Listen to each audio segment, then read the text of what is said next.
Hi, I'm Wendy Lowy Sloan, and this is What's Up with Wendy. I began my career in New York City as a TV producer for talk show legends, and for the last decade, I've used those experiences to create my unique style in interviewing hundreds of A-list celebrities, newsmakers, comedians, musicians, reality stars, fitness and nutrition experts, best-selling authors, and more. Coming up on this episode, it's tips and tools in this unprecedented time with mom and lifestyle journalist Julie Loffredi.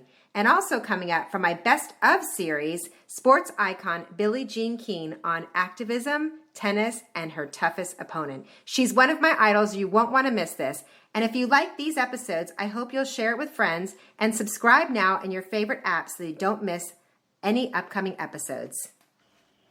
Award-winning journalist, lifestyle journalist, and mom featured on CNN, Fox News Channel, Forbes, Good Morning America, Today Show, and so much more in this unprecedented time when parents and kids are mostly doing remote learning. We're going to talk about tips and tools for all of that. Welcome, Julie Loffredi. Hey, thanks, Wendy.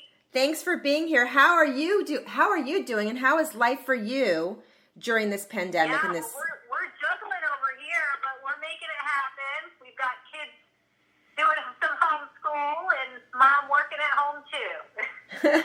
So how is it working for you guys? How has it been for the kids and for you? Yeah, I think so far so good, Wendy. You know, I think this time around we've got our schedules in place, and we're just kind of going with the flow, and trying not to let the stress get at us. What's the best way for kids and parents creating space? Because I think space is very important no matter how big, no matter how small, especially for the kids that are doing remote learning and the parents that are working from home, which is more than half, I would say, if not more. Yeah, absolutely. And that's why, here, at least in my household, we've got a little setup here where my daughter can kind of do her school thing and in the basement in a quiet corner, and then I can have my kind of separate workstation also, which is a big help. Such a big help. So did you create space? What is the spaces that you created? Did you make it more like a school environment? How did you work it out?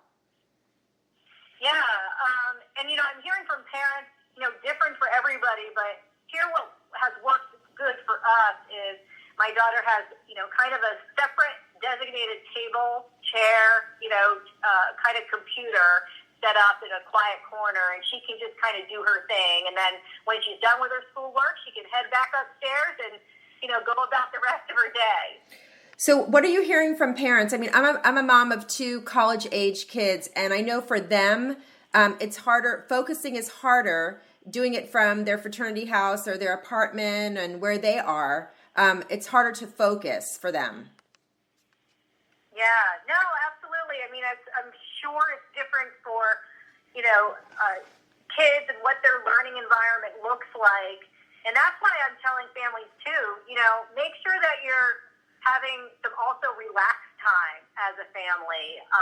And I've talked about this site before, the booking.com. You can find homes, hotels, cabins to stay maybe for a quiet weekend. And they also have rental cars. And with more than half of Americans really feeling comfortable enough to plan those domestic trips in the coming months, the Great American Road Trip, I'll call it, has become a popular option. And recent data through the website shows that about 93% of car rental pickups are by U.S. customers at domestic locations. So clearly, I think for parents looking to kind of unwind, maybe on the weekends with the kids, a road trip might be a good idea.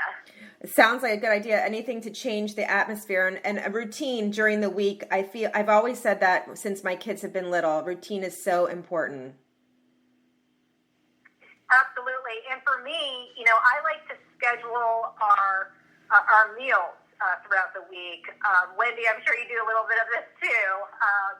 And really what hasn't changed also for children is, the need for great food, high-quality protein, like beef, to fuel their active bodies, developing brains.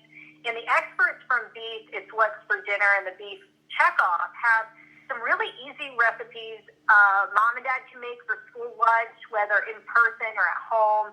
you can check out some of my top favorites: saucy beef wraps and 5-way mini meatloaves. Two very easy recipes. Even my picky kids love it because, you want to save some time in the kitchen. Right, I agree. When my kids were home during the lockdown, we just really started getting into the more healthier foods. Cooking became a big thing because we were all home. It wasn't like we could go out, and we were so stocked up. So cooking became a very, very good family thing because we all gathered together for breakfast, for lunch, for dinner. So it was really wonderful. I mean, for me, COVID, a lot of silver linings in COVID, or we found the silver linings. What about you? Yeah, no, absolutely. And same here. I'll tell you, our freezer seems to always be stocked.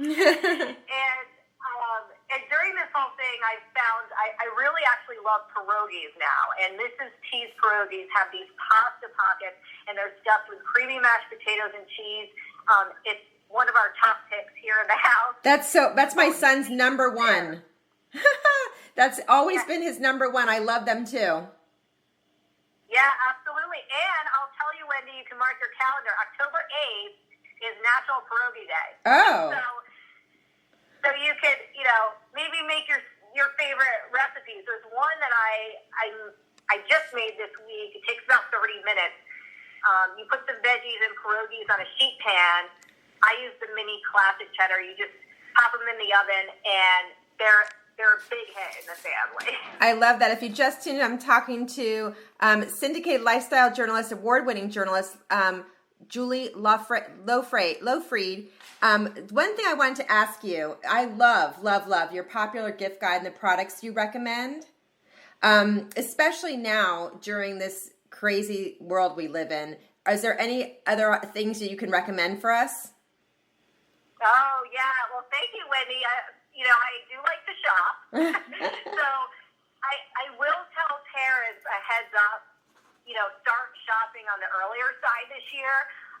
You got to be careful with some of those shipping dates and want to make sure all those gifts are under the tree this year. Mm-hmm. So just a tip there. But I think, it'll be interesting to see what items tend to be, on everybody's wish list this year. Do you think that this is a lot more shopping online as opposed to the stores? Absolutely. I think online shopping is going to be huge. I mean, we've already heard from some big box retailers that, for example, they won't be open on maybe, Thanksgiving or Black Friday as years pass. So a lot of us will be shopping heavily online. Yes, I think so. And I think that's going to be the new trend going forward. How do you think that this is going to affect family gatherings and stuff for the holidays? I mean, the holidays are right around the corner. We're going to blink and Thanksgiving will be here. Yeah, absolutely. It's going to be tricky for families to figure this out. We're here in New England. It's pretty chilly, but I'll tell you, Wendy, if I could, pop up a table outside and put a turkey on the table, I think I'd be more comfortable with that this year. Yeah, I think it's going to look a lot different for families. I don't think there's going to be such big gatherings. Do you agree? Yeah, no, absolutely. So I think it's going to be tricky, similar to what we're seeing with maybe the school environment, the pods. I think we're going to see pod holidays, right? Yes, or perhaps a lot of Zoom holidays. Oh yeah, that's a good one. I don't mind the Zoom, so maybe that will be a good fit for us this year. I think more people are doing Zoom. I think more people are getting more comfortable with working from home. I think there's a lot less, I've noticed a lot less traffic. I hope people slow down. I mean, I know I've slowed down a lot from this whole thing. What about you? What has changed for you? Yeah, I think what I've made a goal is to make sure that I'm incorporating more exercise into my weekly routine along with the kids in tow. So that's been a priority. I think it's great, Wendy, you've managed to stay healthy during that lockdown because we had a lot of banana bread over here.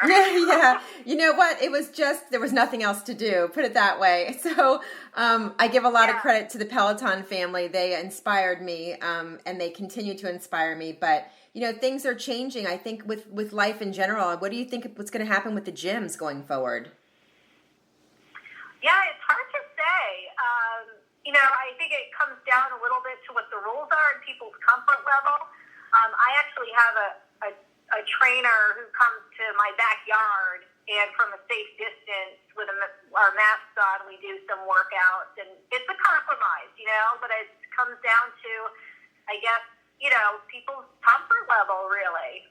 Lifestyle journalist and mom, Julie Loffredi. So do you think that it's changed, like it's going to continue to change us, this pandemic, and what's been going on is going to continue to change the world in the way we look at things, the way we do things? Oh, I think absolutely.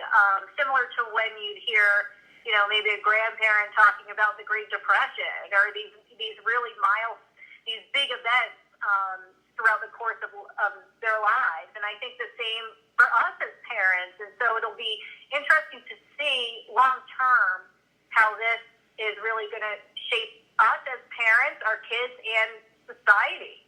I agree, and I say more so than from us, the kids, all the kids of all ages. Hats off to them how they've, you know, handled this. It shows a lot about them. Yeah, they're very resilient. Yes, so it's certainly inspiring. Well, thank you so much for all those tips. So, you know, it's just the new way it is, and you know, keep us posted about all the new gift guides and all the shopping things because we love to read all that. Will do, Wendy. Thanks for having me. Thanks so much. My next guest won 39 Grand Slam titles. She dominated professional tennis for much of the 60s and 70s. She's also dedicated most of her life to leveraging her status as an elite athlete to advocate for equal rights. She's been one of my idols since I'm a little girl. I'm honored to welcome to my show, and I have chills, Billie Jean King. Hi, Wendy. Thank you so much. Those were really kind words. I appreciate it. Oh, my goodness. I read that when you said that when you were 7 years old, you knew you were going to do something great with your life. I did. I was drying the dishes. We didn't have a dishwasher in those days. Remember, it was probably, around 1949 or 1950. And I told my mom I wanted to do something great I'm going to do something great with my life. And she said, that's fine, dear. Just keep drying those dishes. That's why I said, Mom, I mean it. I'm going to do something great with my life. I can feel it, Mom. I can feel it.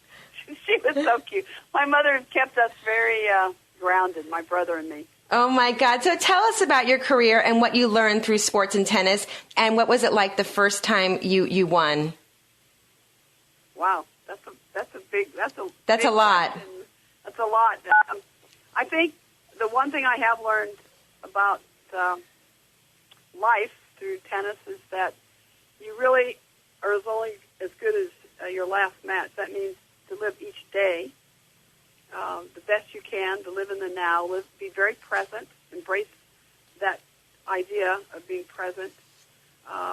Also, to be very, very happy and know that how blessed we are.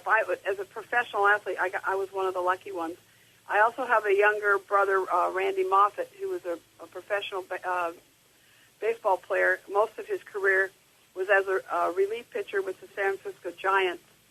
He also played for the Houston Astros and the Blue Jays as well, Toronto Blue Jays. But I think we both learned so much through our sports, in that you learn commitment, you learn discipline, you learn focus and concentration.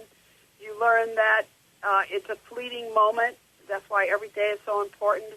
And then when I was 15, my dad gave me one of the best lessons ever, and that I can ever remember. And I've been complaining that I hadn't made the front page of the Independent Press Telegram, which is the big newspaper in Long Beach, California, where I was born and raised.